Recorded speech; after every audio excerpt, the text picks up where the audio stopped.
Mali kɔnɔ ani Mali kɔ kan maliyɛn bɛɛ lajɛlen aw ni waati. Aw balimakɛ Cɛba Tarawele don ni a bɛ fɔ ma professeur Cɛba Tarawele min bɛ émission guidance intérieure kɛ radio Kayira la depuis 2007 fo ka taa bila 2012 la. N ka émission kun bɛ tɛmɛ radio Kayira la kunɲɔgɔn o kunɲɔgɔn, nka o bɛɛ la ta hali sisan hali n'a sɔrɔla a émission sumayara waati ni waati halisa an ka jamukan bɛ tɛmɛ radio Kayiraw la.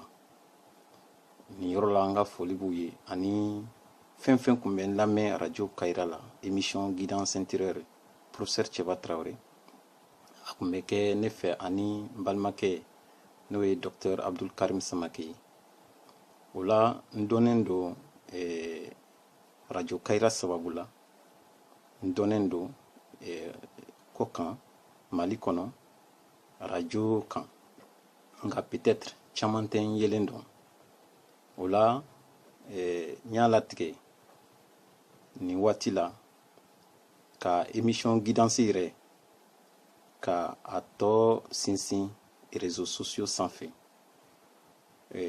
O la an b'a fɛ ka kuma Mali kunkanko kan, adamadenya kunkanko, farafinna, diɲɛ yɛrɛ sa fo ka se Ala yɛrɛ ma.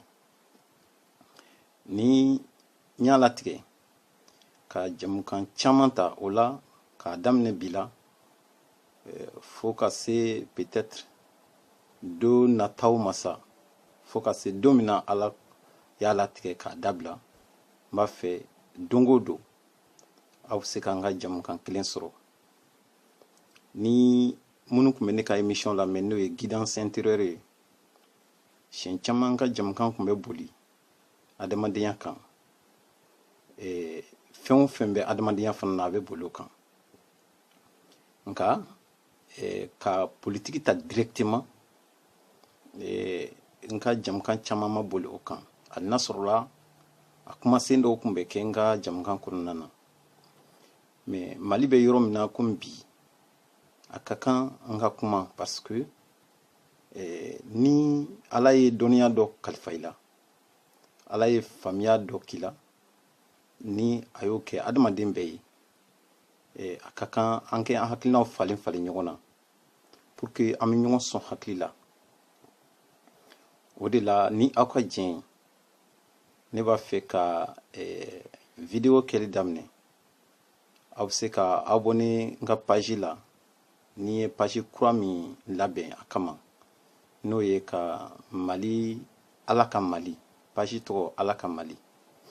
Aw bɛ se ka abonné a la ani n yɛrɛ ka page Facebook ani YouTube kan ani réseaux sociaux fɛn fɛn bɛ yen,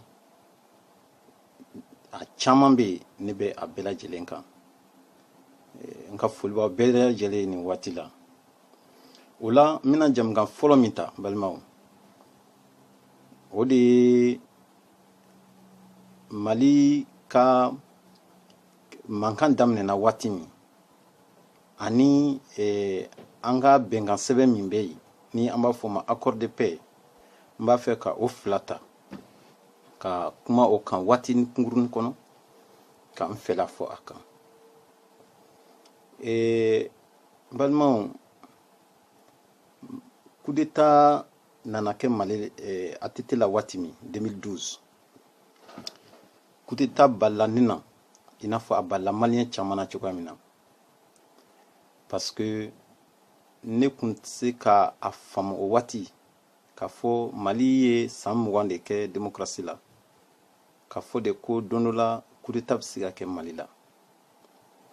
Et puis a nacogo fana na a balila ne la i n'a fɔ a balila mɔgɔ caman na cogo min. Fo don min na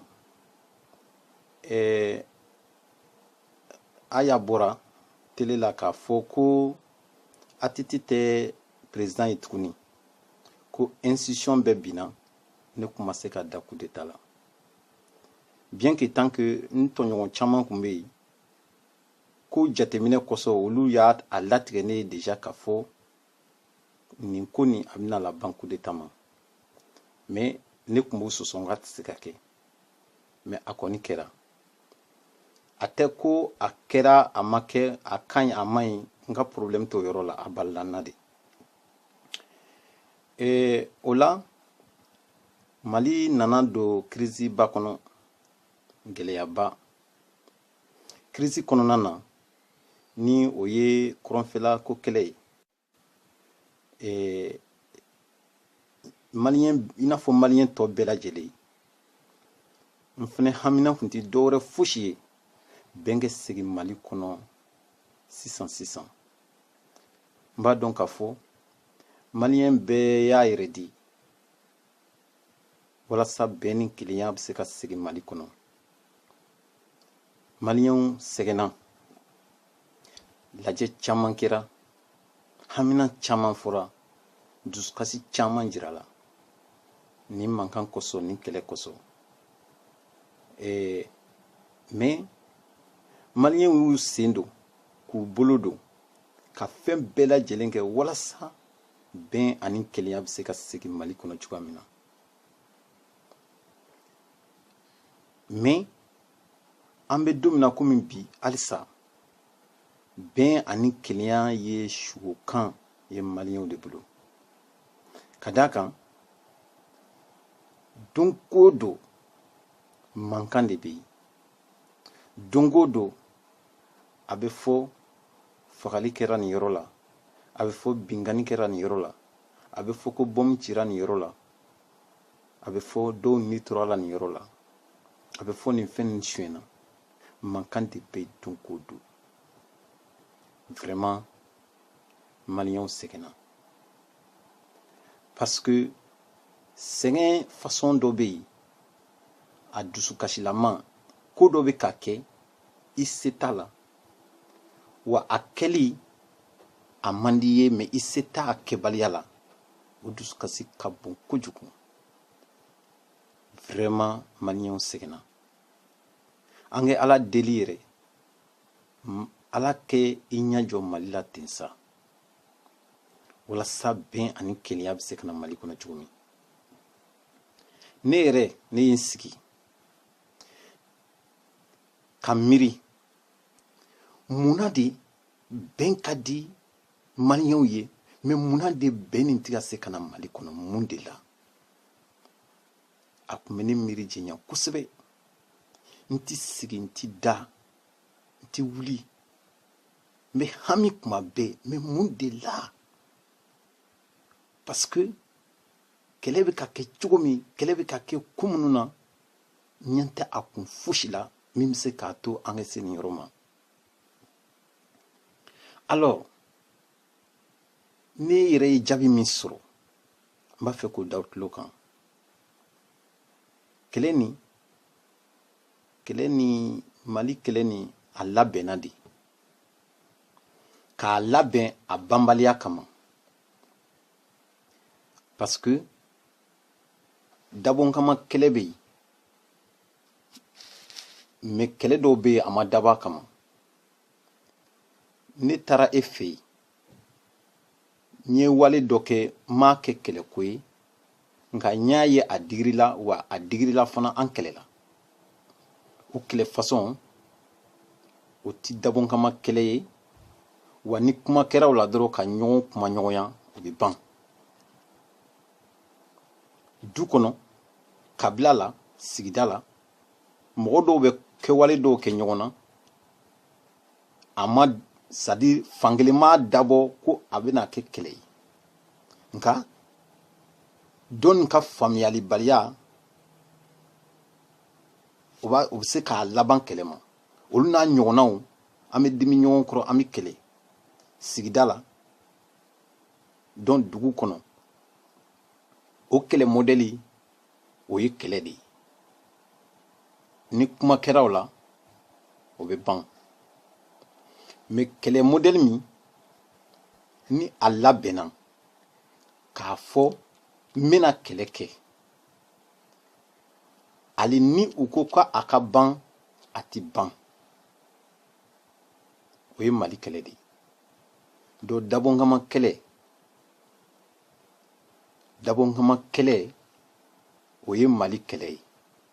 k'a daba kama bureau kɔnɔ k'a plan tracé k'a fɔ an bɛna balawu wuli Mali la.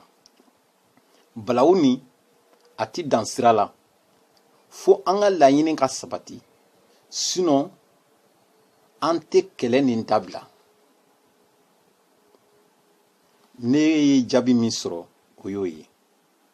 Munna n bɛ o conclusion suya tirer, c'est-à-dire munna n bɛ se ka o miirina laban ta sisan k'o kɛ k'o fɔ, parce que ko tagabolo la, ko daminɛ cogo ani u tagabolo la n yɛrɛ y'a faamu k'a fɔ jaja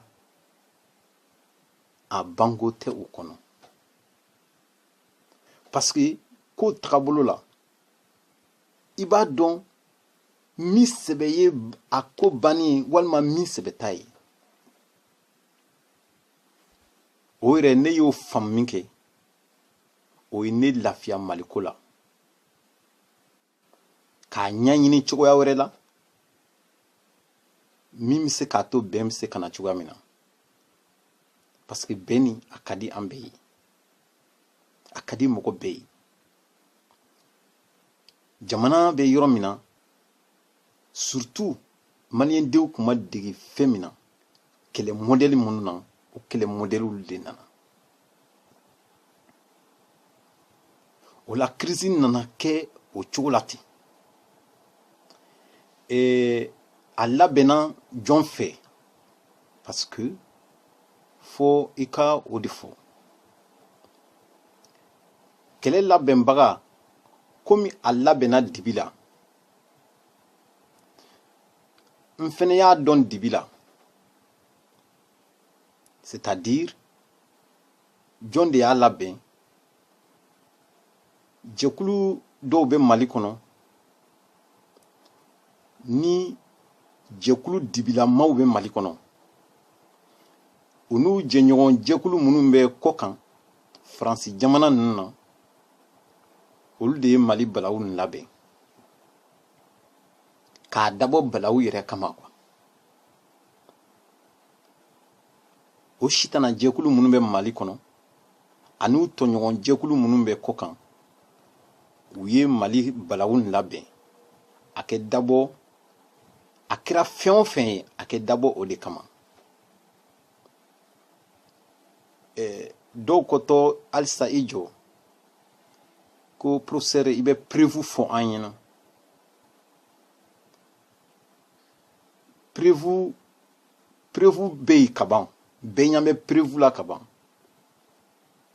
mais prévu dɔw bɛ yen olu tɛ ye ɲɛkisɛ la, mais kɛwale la i bɛ se k'a dɔn ko nin de don, parce que a labɛnna dibi la.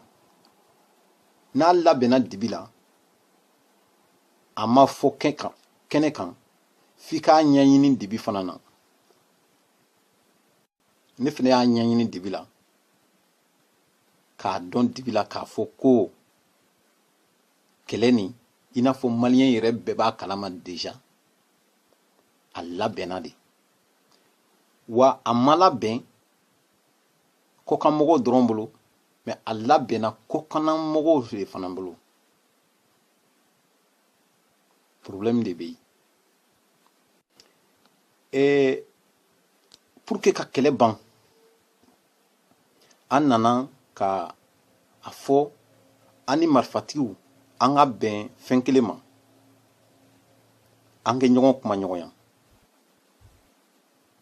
Kɛlɛ nana kɛ min kɛ fo kana ko na minɛ i n'a fɔ n ka jamukan sabanan na aw bɛna o yɔrɔ lamɛn, fo kana ko na libéré ka région fila libéré, Kidali o ma se ka libéré hali sini. O ye jamukan wɛrɛ ye ni n da bɛna se o ma. Bon, Kidali yɔrɔ la a fɔra de Faransi ko an kɛ négocier, c'est-à-dire que Mali faamaw ani minnu ye marifa ta olu kɛ i sigi yɔrɔ kelen ka kuma ka bɛn ko dɔ la depuis o don mɔgɔ fɛn fɛn bɛ ne dɔn baro sen fɛ a y'a ye k'a fɔ n ko namara bɛ nin ko la janfan bɛ nin ko la Faransi ma tile nin ko la wa min bɛ ka bɔ a da kɔnɔ ani min bɛ ka kɛ tɛ kelen ye komi n ka jamukan kɛrɛnkɛrɛnnen bɛna boli a kan ali ko na minɛ don ne ko Faransi welela kana ko kana mɔgɔ ninnu kɛlɛ u ye ko na libéré don min na ne ye ɲɛji bɔ nin don n ko nin man di Mali la mais n ka jamukan kɛrɛnkɛrɛnnen n bɛna boli a kan o la ko ka ɲɔgɔn kuma ɲɔgɔnya ne fɛ ni badenmaw kɛlɛra a kan ka ban du kɔnɔ de ni kɛlɛ bɛ i ka du kɔnɔ an ka kɔrɔlen kow la an ka tagabolo la an bɛnbakɛw y'an kalan min na an wolola k'an bɛnbakɛw to cogo min u bɛ kɛlɛ ban cogo min bɛɛ b'o kalama Mali kɔnɔ normalement Mali kɛlɛ nin a kuma kun man ka taa sigi yɔrɔ wɛrɛ i n'a fɔ min yɛrɛ kun ye maliyɛnw ka laɲini ye ɲɛmɔgɔw ka laɲini kun don wa an ka mɔgɔbaw ka laɲini de kun don ko an ni kɔrɔnfɛmɔgɔw minnu ye marifa ta kuma ɲɔgɔnya nin kana taa yɔrɔ wɛrɛ a ka kɛ Mali yɛrɛ kɔnɔ wa a ka kɛ maliyɛnw fɛ ne fɛ o y'an ka danbe de ye wa mɛ munna a ma se ka kɛ Mali kɔnɔ parce que a ma dabɔ a ka ban o la an y'an cɛ pripara ka taa an sigi mɔgɔ dɔ ɲɛkɔrɔ min ta an danbe dɔn min ta an tagabolo dɔn k'o k'an ka kɛlɛ ban Burkina parce que ni mɔgɔw kɛlɛla kɛlɛ façon dɔw bɛ yen ni a y'a sara mɔgɔ wɛrɛ la du kɔnɔ ni kɛlɛ nin bɔra du kɔnɔ ka taa sara mɔgɔ wɛrɛ la kɛlɛ façon dɔw bɛ a kɛlɛ tɛ ban hali cɛ ni muso cɛ ni aw kɛlɛra ni a y'a sara mɔgɔ wɛrɛ la hali n'a sɔrɔla mɔgɔba de don hali ni alimami kumana na a tɛ ban mais n'aw fila y'aw sigi ka kuma i b'a ye k'a fɔ a bɛ ban o ye kun ye Mali kɛlɛ nin de ye parce que ko dɔw bɛ Mali kɛlɛ nin na fo maliyɛnw yɛrɛ dama de kun k'i sigi k'o de fɔ o kun man ka sara mɔgɔ wɛrɛ de la u y'an jagoya ko an ka taa Burkina ne bɛ se k'a fɔ maliyɛn an ka mɔgɔbaw de taara nin lajɛw la wa maliyɛn bɛɛ de kun bɛ lajɛ nin na ni n ko maliyɛn bɛɛ Mali couche sociale fɛn fɛn bɛ yen a bɛɛ kun représentelen don lajɛ nin na o kɔrɔ ko maliyɛn bɛɛ de kun b'a la wa an bɛɛ de kun b'a la a tɛ k'u taara ko tagali ne bɛ se k'a fɔ u taara jagoya façon dɔ de la komi u ko an ka taa ko nin de b'a to a kɛ ban a dun banni ka d'an ye an bɛ taa sinon maliyɛnw ka laɲini kun ye kɛlɛ nin a kuma kɛ sigi Mali la ala an ka ɲɛmɔgɔ caman bɔra a waati ka o de fɔ mais kɛlɛ tigiw n'u ye Faransi ye ko an ka taa Burkina ka taa an sigi ka an ka gundow ɲɛfɔ walimɔgɔw ye an b'an kɔ don dɔrɔn olu bɛ tila ka wo ci an na ye parce que bɛɛ taara a dusukun bɛɛ lajɛlen fɔ ye o kɔfɛ an nana ka na transition tɛmɛnen ka na président élection kɛ ka président sigi président sigira kuma tɔ nana ka taa laban Algérie aw b'a kalama cogo min taga ni ka segin caman kɛra Algérie ta la ka bɛn kana ka bɛn ka bɛnkan sɛbɛn dɔ kɛ ko bɔn ko an sɔnna nin de ma ne fɛ a bɛ fɔ ko bɛnkan sɛbɛn nin sɛbɛn nin tun man ka wele ko bɛnkan sɛbɛn c'est à dire don min na a fɔra ko bɛnkan sɛbɛn ni o dugusɛjɛ a kɛlɛ daminɛna normal bɛnkan sɛbɛn tun man ka bɔ a la a tɔgɔ tun man ka kɛ ko bɛnkan sɛbɛn accord de paix tun man ka fɔ a ma parce que kuma o kuma ni accord de paix nin bɛ ka fɔ a bɛ ne dusu bɔ quoi a bɛ ne futinɛ parce que accord kɔrɔ ko an sɔnna bɛn ma bon kɛlɛ dun bɛ yen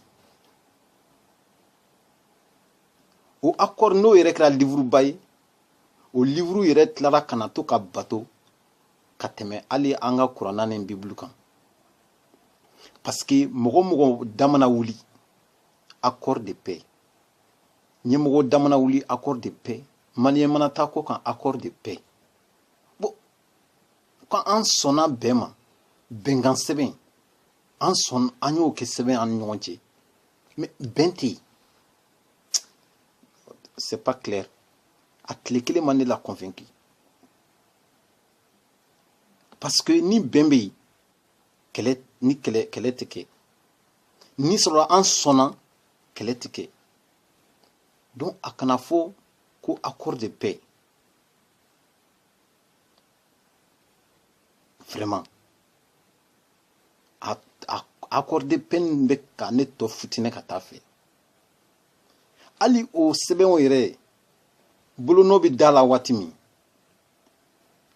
don fɔlɔ min tara n'o ye le 15 mai 2015 si j'ai une bonne mémoire mɔgɔ minnu welela o don ko kana bɛn a signé kini bolonɔ da la a mɔgɔ fanba ma na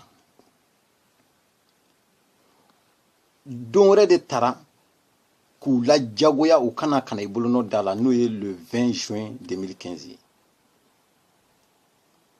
bon u jagoyara de kana a signé bon bɛn min bɛnkan sɛbɛn u y'a signé parce que u jagoyara donc u bolo bɛ k'a signé nka u dusukun ma sɔn komi aw ko n k'a signé n tun ma sɔn mais aw de ko n k'a signé komi bolo ti ban signéli ma n b'a signé nka n dusukun n tɛ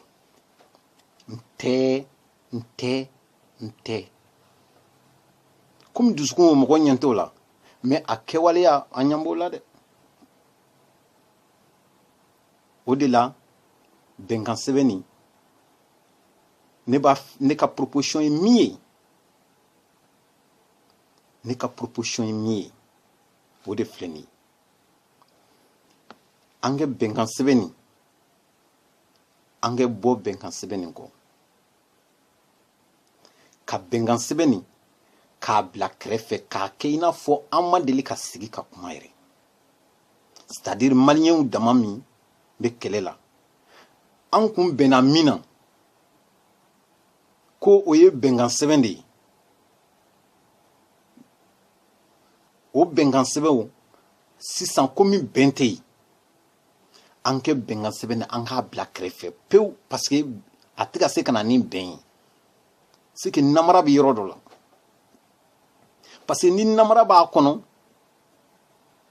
a tɛ se ka lawaleya ne ɲɛ bɛ mali ɲɛmɔgɔ dɔ la o don a bɔra k'a fɔ ko fɛn tan de kun kan ka fɔ accord de paix ni fɛn tan de kun kan ka kɛ nka n'i y'a lajɛ depuis sisan san 2 filɛ nin ye ko hali fɛn kelen ma se ka kala fɔlɔ donc o kɔrɔ ko namara b'a la et puis n'aw sɔnna bɛn ma mun bɛ marifa ye bɛɛ bolo tuguni c'est-à-dire o tɛ ka se ka don ne kunkolo kɔnɔ quoi tiɲɛ don ko processus quel processus aw sɔnna déjà ko bon an tɛna kɛlɛ kɛ mun bɛ marifa y'an bolo tuguni o tɛ se ka don ne kun na parce que yɔrɔ min na dɔrɔn an ko bon an sɔnna bɛɛ ma ok marifa bilalen bɛɛ b'a yɛrɛ di bɛɛ b'a yɛrɛ saraka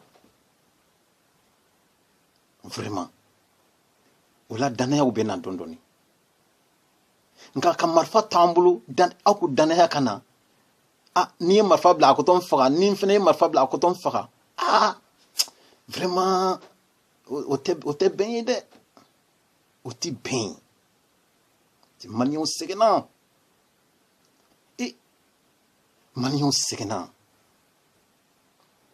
an kɛ nin bila kɛrɛfɛ an k'a daminɛ à zéro c'est-à-dire an k'a fɔ bon an kun ma bɛn fosi la sisan an bɛ kɛlɛ la mais an b'a fɛ ka kɛlɛ ban aw ye na sisan Mali yɛrɛ kɔnɔ an bɛ yɔrɔ dɔ ta a bɛ se ka taa kɛ Kidali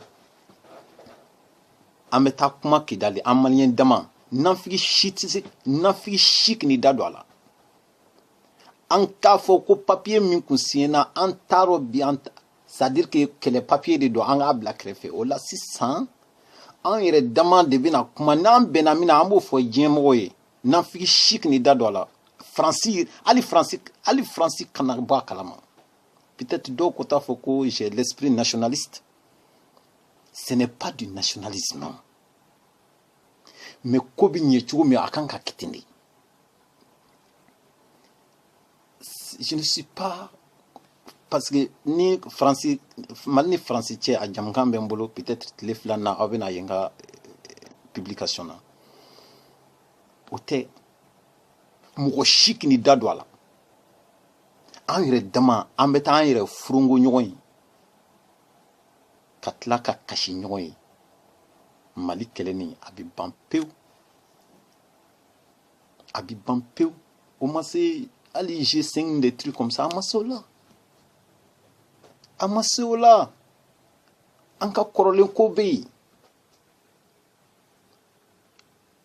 mais fɛn min dabɔra janfa kama o ti ban ten dɛ ni janfa ko tɛ ko fɔ ko bi ɲɛ cogo min o de don a bɛ ban n'a sɔrɔ an bɛɛ ka laɲini o ye mais k'a fɔ de ko a ti ban c'est-à-dire hali n'a ka d'aw ye k'a ka ban a ti ban fo an ka laɲini ye min ye n'o dogolen parce que hali sini ne tɛ Mali kɛlɛ nin kun dɔn hali sini professeur Cɛba tɛ Mali kɛlɛ kun dɔn parce que a kun ma fɔ n ɲɛna minnu bɛ fɔ ko o y'a kun ye o t'a kun ye d'ailleurs fosi ma fɔ ko o y'a kun ye hali sini Mali kɛlɛ nin ne t'a kun dɔn parce que n'a kun dɔnna a bɛ furakɛ ja mais hali sini ne tɛ Mali kɛlɛ nin kun dɔn u ka c'est-à-dire n'u bɛ se k'a fɔ ne ɲɛna ko Mali kɛlɛ kun filɛ an ye marifa ta kun min na o de filɛ nin ye walima a tɛ ka ban kun min na o de filɛ nin ye parce que o fɛn fila de bɛ ɲɔgɔn na an y'a ta kun min na wa a tɛ ka se ka ban kun min na malgré que an ye accord signé ani ɲɔgɔn cɛ fo k'o de fɔ parce que o ye a janfama yɔrɔ min ye n'o ma fɔ an b'an kun fɛ quoi